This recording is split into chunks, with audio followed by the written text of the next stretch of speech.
point we are going to look at ecological tools, some of them and how to use them. Probably we can't talk about all of them. Still, scientists are trying to bring a lot more. So today we'll just look at some of the ecological tools and how they are being used to estimate or measure the particular factors we are trying to measure.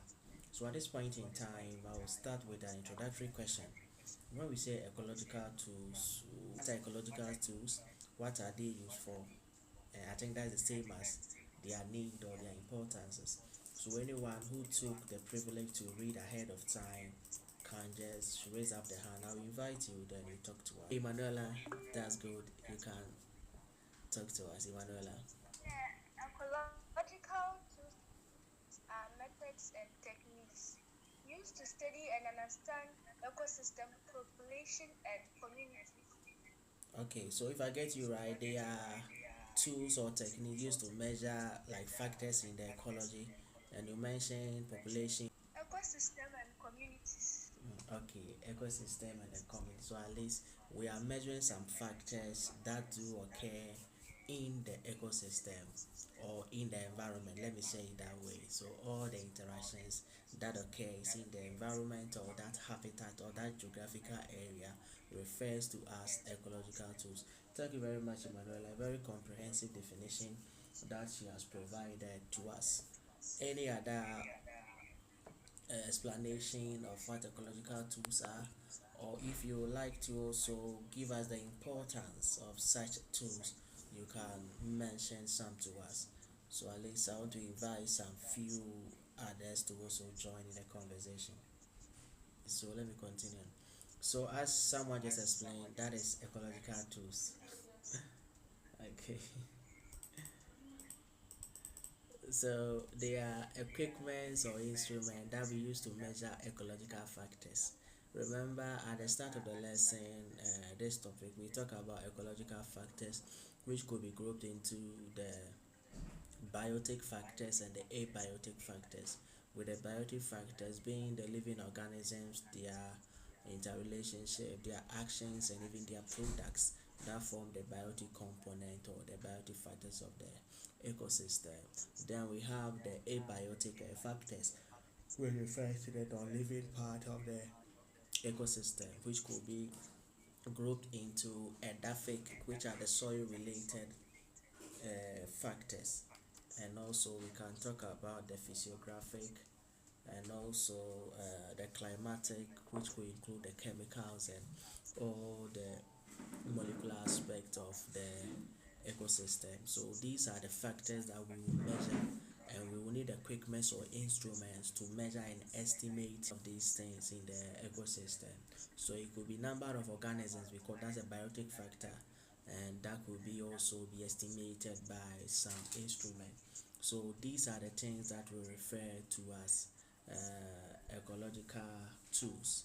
I'm sure you can see my screen, so if you can't see it, you can be refreshing your devices. So ecological tools are instruments or method used by ecologists and environmental scientists to study, monitor, manage, and conserve ecosystem and biodiversity. So in simple terms, you can say they are used to measure ecological factors to ensure the stability, or to ensure or to estimate the progress of an ecosystem. So we are using this instrument or method or devices to study, monitor, manage, and conserve ecosystem and biodiversity. And what they do is they help us to estimate or get a good measurement of some ecological factors that are occurring in the ecosystem. So once we are able to monitor, we can manage, and if we can manage, we are conserving, and if we are conserving, the ecosystem will be biologically diverse. So when it is stable, it means all the organisms are playing their role, so all of them will be sustained and none of them will go extinct. So to conserve the ecosystem and maintain the biodiversity of such ecosystems. So here are some of the tools. We'll just talk about some. We have some of the pictures down there. Some probably I'll search the internet for you to see but you can do that at your own to your own advantage and at your own free time. So these tools will help researchers gather data, analyze patterns, and also make informed decisions regarding ecological management. So if you are talking about the sunlight or the sunshine, we have an instrument to measure it. So we know, and now we know the meteorologists, they can tell us when the rainfall patterns in a country so that the farmers can take charge. Sometimes we see some weather forecast on our devices telling us that today when we are going out, it's better we take an umbrella, you this and that. It's not good for outdoor, maybe running, cycling, the rest. So all these give us information, not just for us, but also for the entire ecosystem, so the organism can live to their maximum, and we know how best we can also maintain and conserve some of these things. So these tools will help researchers to gather data. They can analyze patterns and also make informed decisions regarding the ecological management and how to conserve such some of these organisms in the ecosystem, so that they can make good conservation effort and practices. And some of the common we have lifted here, so some could be used on animals, some could be used on plants, some could be used on mobile organisms, which are normally the animals, or the living aspect, which is normally the animals or the bacteria and the rest. And some are for the non-living, the immovable organisms, and those are the plant and some other sessile organisms. So we have the first one to be quadrat. Quadrat. There's no picture here, but I'll give you a pictorial view. So the quadrat is a square or rectangular frame used to outline a sample area. Often is used for slow moving or immovable organisms. So normally is for estimating plants, and not big plant, not trees. I said plant, it could be herbaceous plant, grasses, herbs, and those things. Because it's just a wooden frame that will be throwing randomly, it cannot be used to estimate the trees. Trees will have their own way. We could use the transect and some other thing. So it's for sessile animal populations, animals that do not move or move slowly. It's for sessile animal population, so organisms that do not move or move but slowly. So this could be used for an example like the snail, because at least once you throw, you can easily count those that are over there. So it's like a counter, the net that we use as counters. So it will have a rectangular division. So I'll just search it online for you to see it. So it's used for estimating vegetation, plant, and other animal population that are very slow moving, and help us to estimate the abundance, density, and population of organisms over there. So let me just give you a pictorial view of it. You can also search from your device if it don't affect your focus here. So as I said, it's just like a counter. Let me check the images side.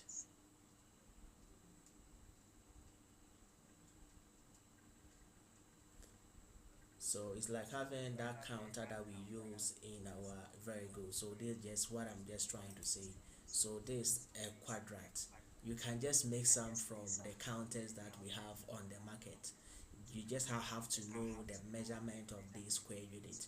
So some will have a wooden frame here that makes it the best. So this is called the quadrat, and this is how we do it. So you throw it. So once you throw, then you count the number of organisms. If it is plant, you count the number of plants that are being covered. If an organism is covered partly or in half, you give it a half, then you add it up to the rest, then you can give it one.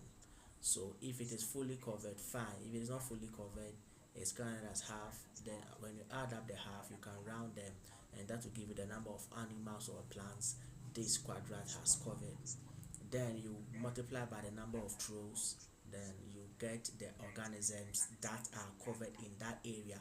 Mind you, we know this quadrat, maybe this could be 2 meters squared, or maybe 2 centimeters squared, or 5 centimeters squared. So we will know the entire area of this quadrat, assuming this is 30 centimeters square, or you can say yes, 30 centimeters square, 50 centimeters square. This doesn't look very larger. So depending on the measurement here, if it's 50 centimeters, it's a 50 centimeter square quadrat. Then you multiply the measurement by the number of throws that you get, divided by number of organisms. Remember, density or area, the population is the number of organisms. Then you get the number of organisms, you know the area. So maybe so the number of organisms will be at the top, divided by the unit square area. Then you will get maybe 2 plants per meter squared based on the number that you get. So that is how we use the quadrat to estimate the number of organisms.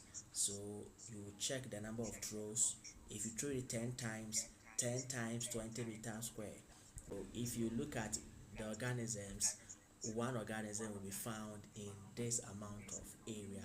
That talks about the population density. So the quadrat is used to estimate population density, how organisms are found in a specific population. So it will help you to know whether the organisms are many or they are lesser in a particular area. That is the function of the quadrat. It could be a square or rectangle. Once you know the shape and the dimension, you can perform your own calculation. Then we have the transect. So a transect is a straight line of path placed through a habitat to ensure vegetation frequency. So sometimes we say we are going to measure a land. So it's like they are measuring the land, but this one not just measuring the land, but we are using the tape to measure. So those who are in the cocoa areas or the cashew areas, sometimes they can do that to estimate the number of trees in that place. So if they want to do a division, maybe divide the land among the owner and the one that farmed, they can do that to divide it amicably and also equally. So the transect is a straight line of path placed through a habitat to measure vegetation frequency and used to study changes in ecological parameters across a piece of land. So the transect, some call it even a line transect because they will use a straight line. Then once they rule it based on the measurement of the line, they will count, okay, in this square meter area, how many organisms did we get over there, how many plants did we get. So based on that, they can estimate the total number of organisms in such an area. So let me just do a quick search on the line transect for you as well, but you can also be searching online later so that you get to understand them best. For the quadrat, it's not anything serious. As I told you, we can just do a homemade one. You can also do one for yourself, and you can use that for estimation, just that the measurement has to be noted. So that is how the transect will be used. So you see we have the quadrat here. The quadrat is drawn here, but the transect is just the line. Then so we can use the transect in addition with the quadrat. So I'll give you just the line transect for you to get to know better. So sometimes you can use the line transect to make it easier when we are occupying a very large area for the sampling.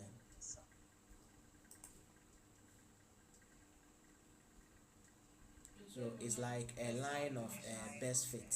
So here we see the measurement here. So you can use the line transect in addition with this. So we can use a continuous bed transect. So like we just demarcate it based on the measurement. So instead of the quadrat, like we make a measurement to the line transect.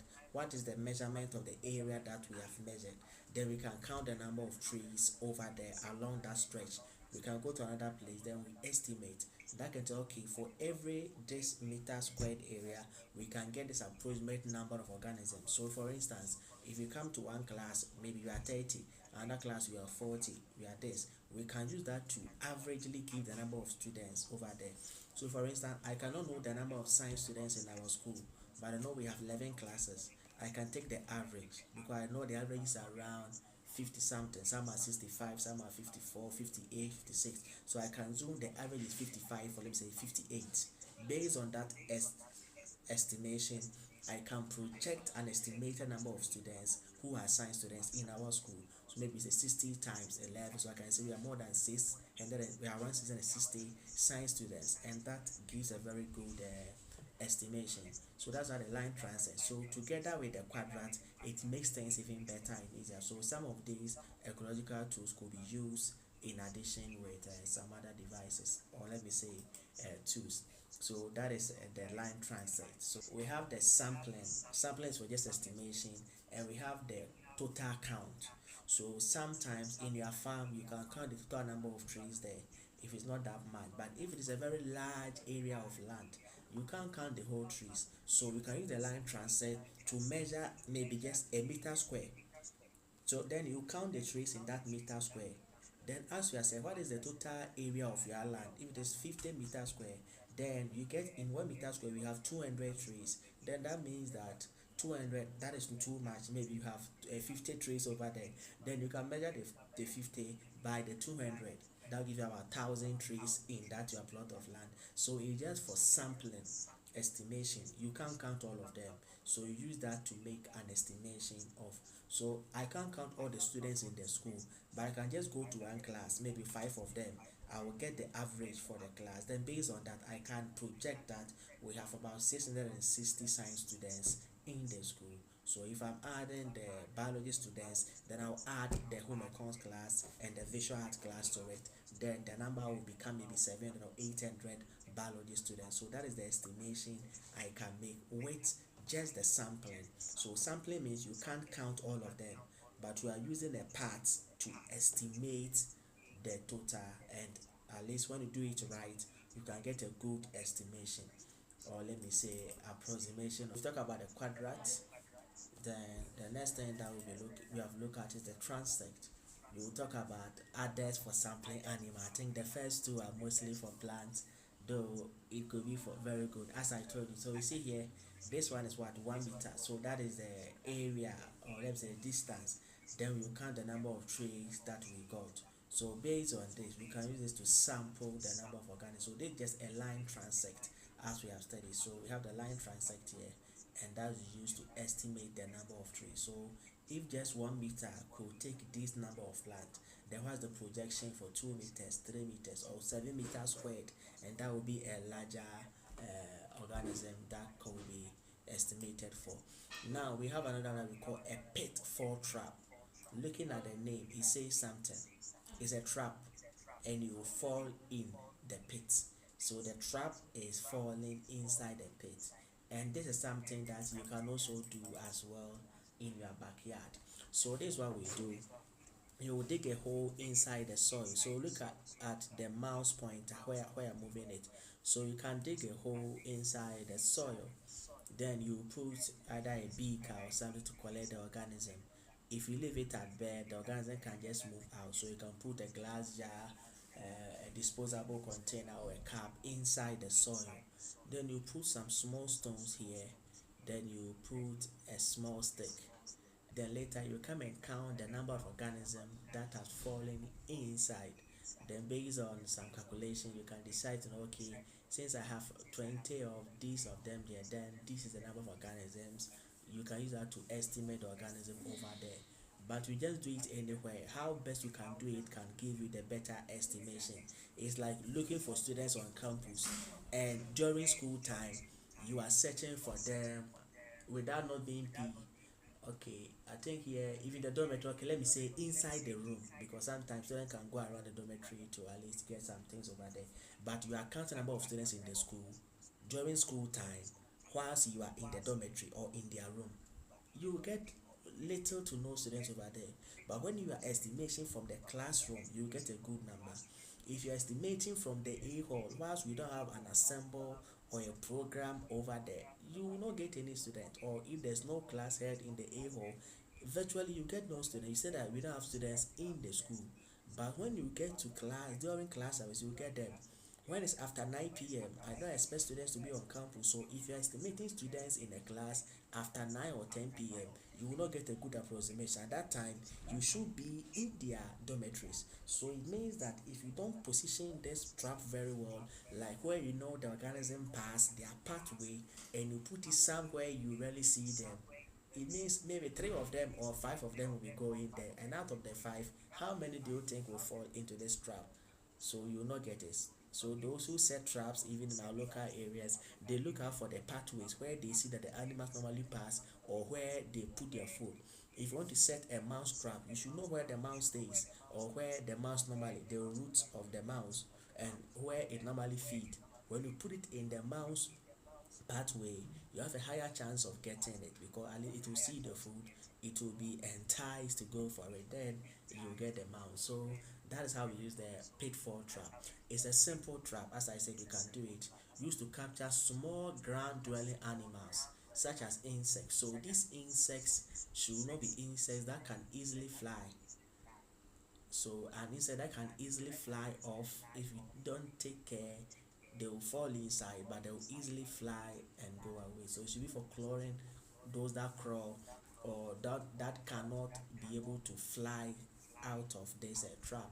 So spiders are there. Remember, spiders are not insects; they are arachnids. That's why they such as insects. So spiders are on their own; they are arachnids and other invertebrate. So it consists of a container buried in the ground with its brim at the ground level. So if the organism can easily fly, you know that it can just fly away. You can't use it for house fly. It drops in, it will just fly away. So it should be an organism that is at the stage that it can fly. Cockroaches can fly, but if you are lucky, some of them could be still inside. And normally they only fly when they are, let me say, threatened. So hardly do they fly. They normally fly when they are threatened. So cockroaches can also be captured. And spiders too, they don't have wings, so they will always be inside, or at least if only they can't crawl. That's why you have to put in a glass, something they can't climb out of the trap, so that at least once they are inside, they are captured for you to come and catch and also count them to see the estimation.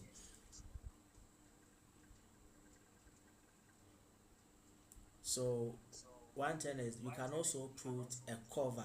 So a cover is often placed over the top to prevent rainwater filling it up. That is when you are leaving it for a very long time. And once you are covering it, it shouldn't be all the cover. Because the point is, if every place is covered, how can the organism get out? So if you want to cover it and leave it for a very long time, there should be a cover over it, and you should be mindful of how the cover is being done, because if you cover the entire thing, the point is how will the organism get to enter. So that's the pitfall trap. So that is what, and we call another one that we call Pooter. So this is the Pooter, and the Pooter is looks like this. So you see here we have two tubings. That this one is for sucking and blowing air. This one is for picking the organism. So here, this is where you suck. And remember, since it's in the tube, if you suck here, if you try to suck air, it means that you are building pressure. Air will be moving from outside to enter. So you put it where the organisms are. So as you are sucking here, you are pushing air from the outside into the container and out from here. That is why we have these gauze here. So if the organism falls inside, it won't be forced to move into your mouth. So this will serve as a blockade, preventing you, the human, from not sucking the organism that you are pushing into the pewter. So a pewter is also known as a suction sampler. So like it's a vacuum pump, you are pulling them. So in the vacuum pump, there's a sieve or a collector that prevent the dust or debris from entering the chamber itself. So it is trying to evacuate, but it will keep them in a particular, so that it doesn't try to enter the chamber that pumps or that suck the air. So it's used for also sucking smaller animals. So it's also it's a small device used to collect or suck very small invertebrates without harming them. So there are two tubes that I talk about, the suction one and the one that will bring the organism inside. So once you suck, the rubber tubing over here prevent the insect that you have sucked from entering your mouth, and that is the pewter. So that is the pitfall trap, and it's also the Pooter. Then we call something Secchi disc. So all that we are mentioning so far is for the terrestrial. Now we can go to the aquatic. We call something Secchi disc, and the Secchi disc is for measuring the turbidity of water. When we say turbidity of water, is the cloudiness or clearness of water. That refers to how clear or muddy a water body is. So is the water too clear or is too dirty? Is it too cloudy? So that also gives an indication. If the water is too dirty or muddy, it could mean that a lot of filth or eutrophication has occurred. Either a lot of nutrient buildup has been there and it can affect the organism, their vision. When it becomes too clear too, it affects the organism. That is, you can easily fish them out because once you can see the fish, even as you are standing, at least you'll be tempted to fish them. So it all has the good and the bad. When it becomes too clear too, although it's good for photosynthesis, it could also mean that it might be lacking some quality nutrient, and also the organism is exposed. Predation will increase for the prey, hitting the prey number. So it depends. It shouldn't be too clear. It shouldn't be too turbid. So that is the Secchi disc. It looks just like a disc with a rope. That's the Secchi disc. Is used to measure the transparency or turbidity. That's how clear, cloudy, or muddy a water body is. That is the Secchi disc. And because it's a water body, it could be used in the lake, the sea, any water body that you want to measure, you can use that. So as I told you, it's consists of a circular disc, typically with 4 white and black alternating patterns. So black and white, and it is lowered into the water until it disappears from view. So you lower it for it to disappear, and the depth at which it vanishes. So if the water is so muddy, when you put it in maybe just 10 centimeters, you can't see it. But if the water is too clear, you can see it up to maybe 10 meters. That talks about how clear. So based on the level where it becomes so diffracted, or sometimes it becomes so diffuse in the water that you can't see it, that becomes the measurement. But at least we shouldn't be having an eye defect, so at least so that it shouldn't be that it's you that can see, but ideally it is visible to other people. So that one has to also be taken into consideration. So and then the depth which is recorded. The measurement indicates water clarity and can be used to manage the water quality. So that is how the Secchi disc. So there could be some biases. And remember, no instrument is 100% precise or accurate. Sometimes we call something type 1 error and type 2 error. Error from the machine or device itself, and the human error, what we can also do. So if the person has a blurred vision, it can also affect the measurement and the turbidity the person will get. Now we call something the sweep net and butterfly net. They look very similar, but the purpose is in their function and how they are being made. So the sweep net could be for any other insect. It could be for especially those that crawl, and the butterfly net is used for also insect, but specifically for the butterfly and other flying insect.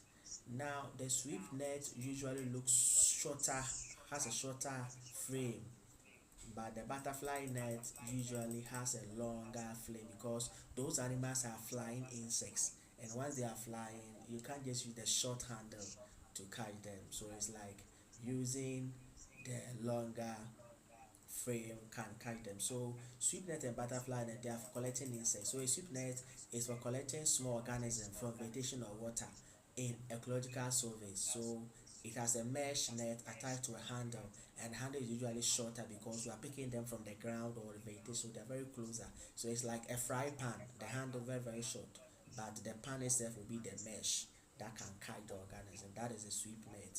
But the butterfly net has a longer pole or handle for catching butterfly, and the net is very soft so that it doesn't break the delicate wings of the butterfly and moth. But the sweep net is a little bit harder because you are sweeping it, or as we said, you are using it to collect the organism not in the air but from the ground or vegetation. So the net has to be a little bit harder so that it can resist the tear and the mechanical pressure that will be exerted on it. So that is the butterfly net and the sweep net. Let me show you some pictures over here. So butterfly and the sweep net. So the shorter handle usually are the sweep net. So here also look like there's a butterfly net, because of the longer handle. So the sweep net have a shorter handle. Very good. This one you see why he's doing it. He's using it on the ground. So this one is a sweep net. We go back to the lesson. So I've talked about the sweep net, the butterfly net. Then we also have what we call the GPS or global positioning system. Normally we can use this to track migratory birds. There was one time I saw a news, I've forgotten the name of the bird, but they tried to monitor some migratory birds, and the bird flew from I think South Africa to European country, whether the UK or one of the European countries. So they monitored how the animal flew from that area to South Africa, and they saw that wherever there was a water body, the animal didn't fly across it. It will fly along it. So if the water is straight, it will not go straight across it. It will go along a bank. So that's how they find its trajectory. So if you use 3 days for the journey, it took about 7 days because it was not crossing the river or the sea straight away. It was going along its bank. The reason is they will need to pause, spend some day, maybe feed, and continue their journey. So they can use this GPS to track the organism. Sometimes they want to monitor movement of cats. They can put these GPS trackers on the animal.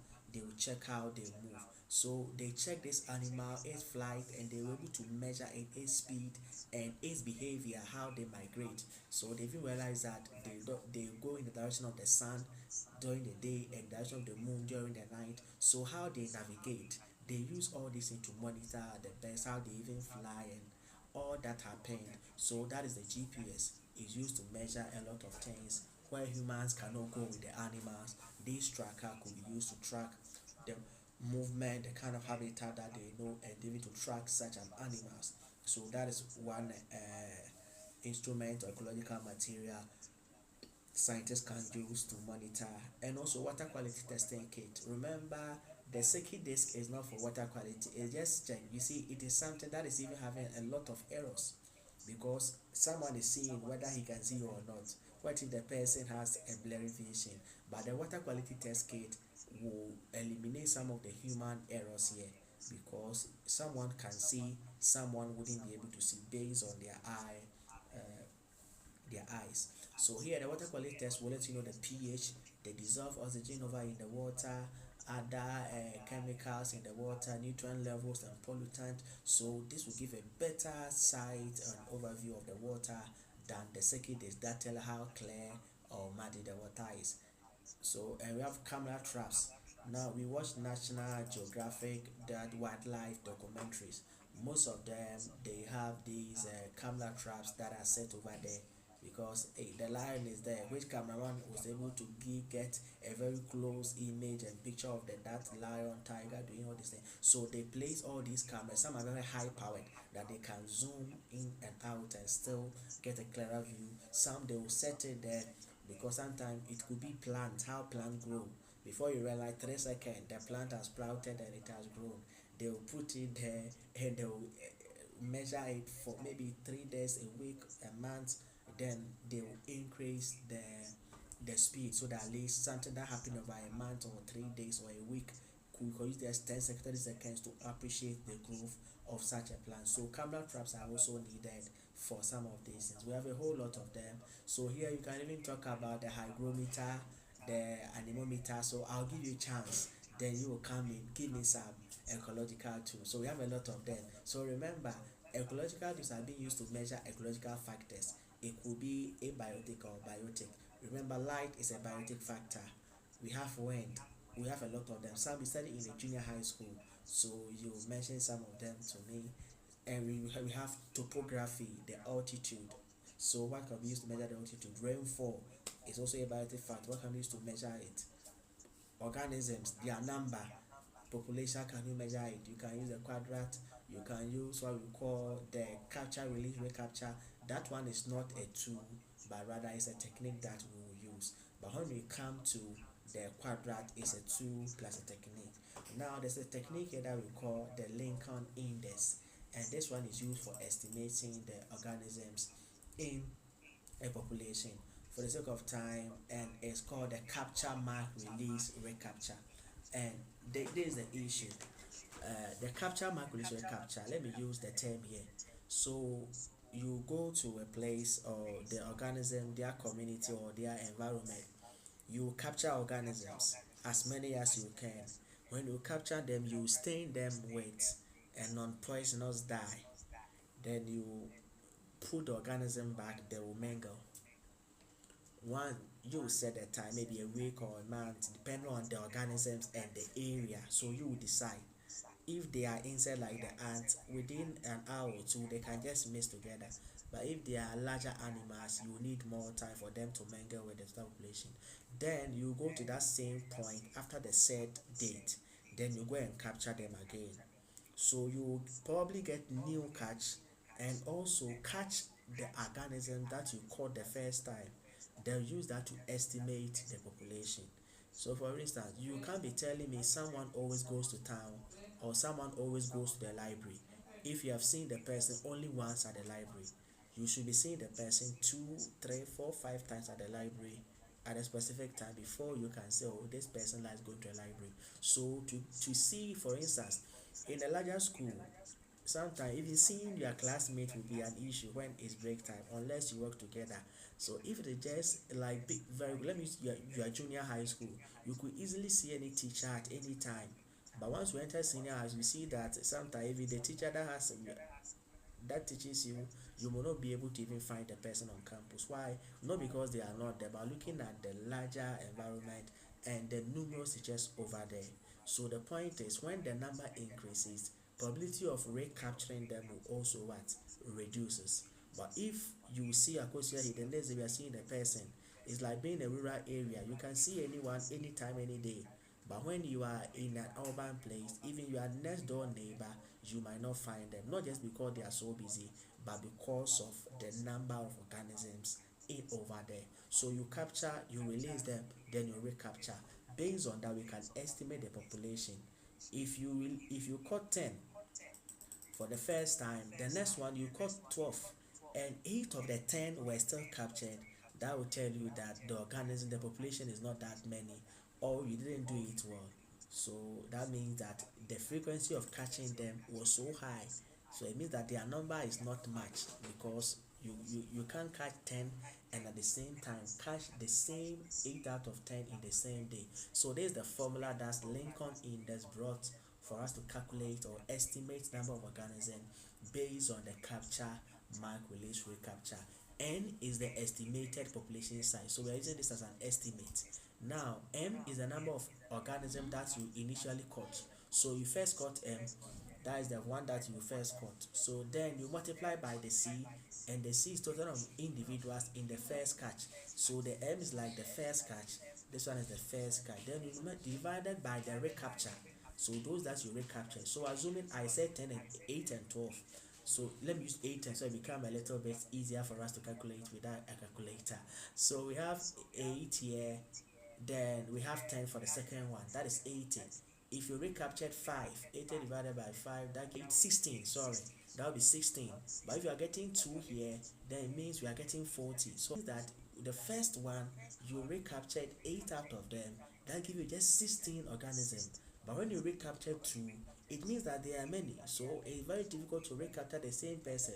That is why sometimes the parent can stay there. We are looking for this student, we are not finding the person. But in a junior high school, your mom can just enter the class and just get it, because it's just about 10 classes or 15 classes. But here, just form one alone is about 20 classes. So finding one person will be a little bit difficult based on such a population. So that is how Lincoln gave us. So to find the number of estimated population, you should get the first catch, multiply by the second catch, then you divide by those that you recaptured. This is just a technique, not a tool. So we should get that. That's what the definition said, either a tool or a technique. If there's a question you can ask at this time, then I'll talk about this point. This is a full subtopic on its own. I'll pause here. Question you can ask. If no question, then you can answer my question too. So either you ask your question or you answer my question. I ask you about other ecological tools that you know of and what they are used to measure. So I gave you some ecological factors. It could be sunlight, humidity, rainfall, wind direction, wind vein. So let me end there. Maybe acidity and the rest. You can talk about them. It could be water, salinity, and all those things. So we can talk about the topography. So anything in the ecological tool based on the factors I've mentioned, you can unmute your mic, raise up your hand, then I'll invite you to talk. Alright, so for your assignment, go and check for other ecological tools. So tools that are used to measure wind direction, distance, you learnt in junior high school. I'm not supposed to teach you these things. You are supposed to know atmospheric pressure. You can do it. Then next time when we meet tomorrow, I will ask for it. So you can even share it with me, fine. But let's keep it. Just go and search for it and know them. The wind speed, wind direction, atmospheric pressure, humidity, water density, relative density, and all the other sunlight, the intensity of the sunlight, what we used to measure, and all those things. Go and search for them. That is your reading assignment and a research I've given to you. Do it at your own advantage or your own disadvantage if you don't do it. So that is the assignment I'm giving you. Kindly work on that. It's something you're supposed to tell me, but since you are not telling me, it's better you go and research and you get yourself abreast with science. If there are no questions, we will end it here. So please kindly read ahead. Always, I'd like to end the lesson tonight. Thank you for joining, and I also advise you to keep on studying.